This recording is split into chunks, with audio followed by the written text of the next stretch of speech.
En tout cas, arracher à cette démocratie toute sa noblesse. La démocratie sénégalaise, c'est une démocratie de liberté d'expression, c'est une démocratie de participation citoyenne, c'est une démocratie de divergence. Mais ce régime a décidé de travailler, au lieu de travailler à restaurer la dignité de nos acquis démocratiques,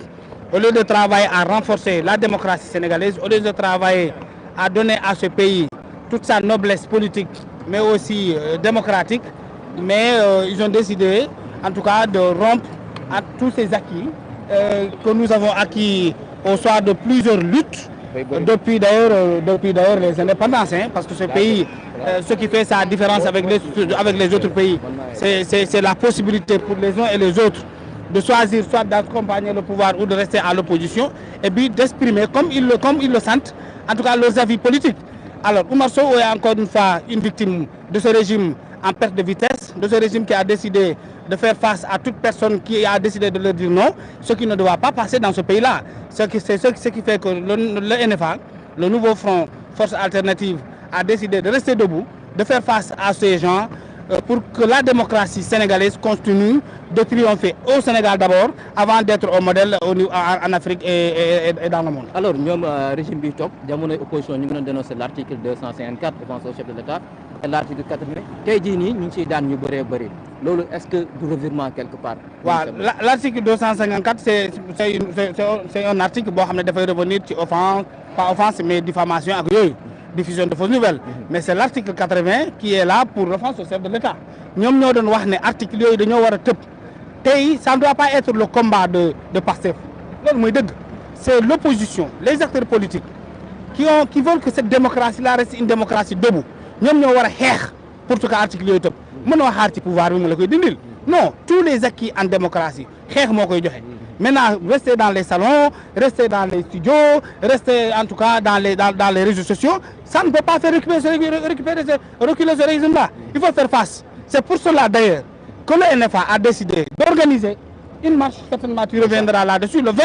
pour que les libertés d'expression, les libertés démocratiques puissent être protégées dans ce pays-là, mais qu'on ne puisse pas les perdre. Que nit ñi am sañ-sañ di wax, am sañ-sañ di joxe seen point de vue, parce que dëkk boo xam ne kenn du fa wax. dëkk boo xam ne kenn du sañ fa joxe xalaatam dëkk boo xam ne kenn mënu fa participer ci dara yi loo xam ne dafay dem ci mbirum politique dëkk la boo xam ne dafay dem ci musiba parce que il faut laisser les gens s'exprimer. C'est quand on s'exprime qu'on peut trouver des points d'accord sur beaucoup de points de divergence. Merci beaucoup. Voilà. li mu wax defe naa ni baax na. baax na. Patron bi la patron. Allez, en 2 minutes.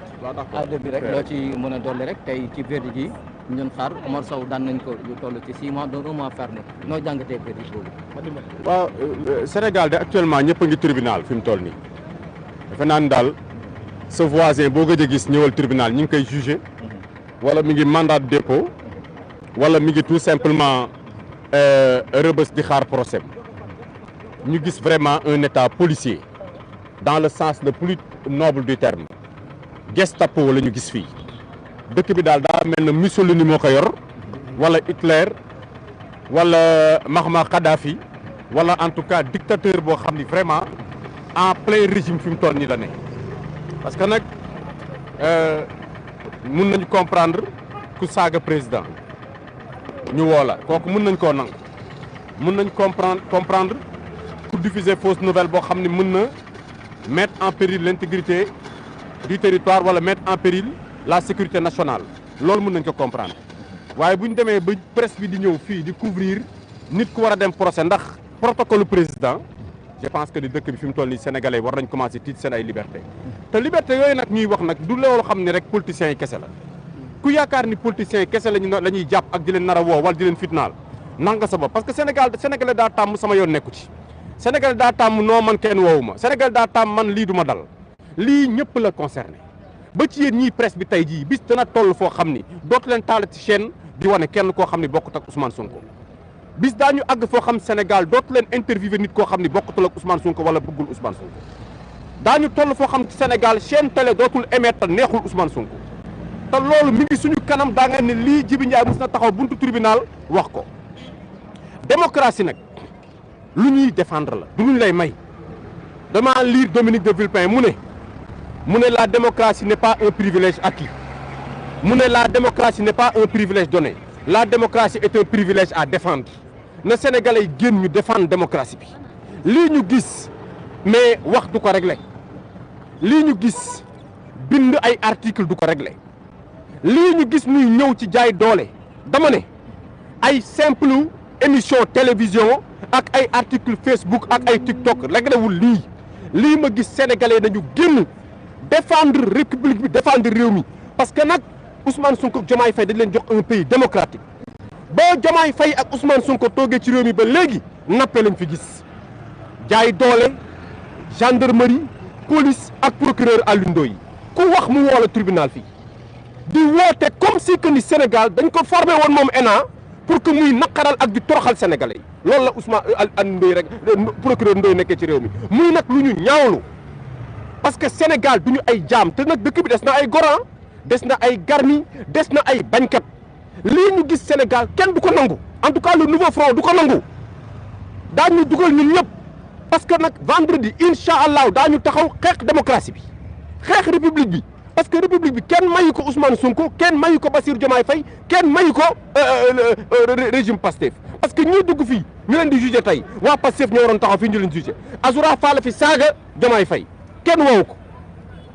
barki Demba Ndiaye mu saaga képp ku ànd ak waa Macky Sall tey ba tey Azoura Fall gi dox soxlaam ñu jàpp ay Moustapha Diakhaté di yóbbu ay rëbës di def mandat de dépôt di def ay retour de parquet mel na dafa wax loo xam ni day daal na réew mi kon loolu na Sénégalais yi jóg Sénégal tool na foo xam ni lii ñu nekk ni tey waroon nañ ko dépassé ay article 80 ku ñu fekk ba tey ñuy xeex ndax at li nga xamante ne moo di ci wàllum yoon daanaka seen i kaddu bu ñu déggee rek dañ jàpp ni li ñu xeex démb rek ba tey moo fi nekk maanaam lii di toppee nit ay délit d'opinion article 80 article 254 kon donc ñoom jàpp nañ ne rek le nouveau régime bi fi topp ñu ko doon xeex suba ngoon bu dégg bu jëkk ci plateau yi topp ci tali yi maanaam lii di article 80 article 254 dafa waroowul ak démocratie buy dox ak démocratie buy màgg kon donc loolu lañ mën a jàpp rek ci li nga xamante ne mooy kàddu yi fi tibbee ci ñi nga xamante ne bokk ci front républicain bi di NFA kon donc dañu woy ànd ak yéen rek ci li nga xamante ne moo di Moustapha Diakhaté tey mu war a taxaw rek jàkkaarloog attekaay bi fii ci tribunal flagrant délit de Dakar moom Moustapha Diakhaté. voilà di leen jaajëfal bu baax a baax dégg ngeen ki nga xamante ni moom moo di Djibi Ndiaye nekk coordonnateur bu NFA jiite parti bi nga xamante ni moom moo di averti ñëwoon fii nii ci tribunal bu Dakar jàppal si tànk ki nga xamante ni moom moo di Moustapha Diakhaté mu wax ci liberté d'expression wax ci article 80 bi nga xam ne ñoo jàpp ne moom day daal di faagaagal ñi nga xamante ni ñoom ñooy wax seen i xalaat mu wax itam ci article 254 bi ñuy wax ne moom mooy tere ñu daal di wax ci yenn yi ci ki nga xamante ni moom moo di njiital réew mi ndax fàttali ni loolu ne nag mooy li nga xamante ni jamono ji moom la ñu teg ci ndodd ki nga xamante ni moom moo di Moustapha Diakhaté donc moom nga xamante ni procès waroon na daal di tàmbali donc fàttali ne moom nga xamante ni moom moo di Moustapha Diakhaté nag ñu ngi koy toppee bokk na ci yëkkati kàddu yi nga xamante ne amut war ma ci président ak ñoo xamante ne ñoo amee ay sañ-sañam ba tax jamono ji nag moom mën nañ ko daal di daan su fekkee dañ koy daan mën nañ ko daal di daan lu toll ci juróom benn weer kaso yi nga xamante ne moom da koy daal di tëdd jàpp ñaari at torsal ca alamaan yoo xamante ne toll na ci